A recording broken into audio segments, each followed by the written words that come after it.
সকাল থেকে অনেক কাজকর্ম করে ফেলেছি, অনেক কাজ হয়েও গেছে। আর এখন আমি দুপুরকার রান্নাও বসিয়ে দিয়েছি।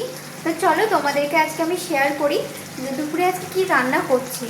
এখনও রান্না হয়নি, রান্না চলছে আমার। চলো তোমাদেরকে দেখাই। এই যে এখন বসিয়েছি, আলু দিয়ে সোয়াবিন দিয়ে তরকারি করছি এইটা। আর এখানে ভাজা করেছি, কাঁকরোল ভাজা, ডুমুর ভাজা। এখনও কিন্তু রান্না হয়নি আমার, ভাত করতে বাকি আছে। আর মুসুরির ডাল করব, সেজন্য মুসুরির ডালটা সিদ্ধ করে রেখে দিয়েছি। এই যে মুসুরির ডাল সিদ্ধ করে রেখেছি। আর এখানে শাশুড়ি মা রুটি করার জন্য ময়দা মেখে দিয়েছে আমাকে। এইগুলো এখনও হয়নি,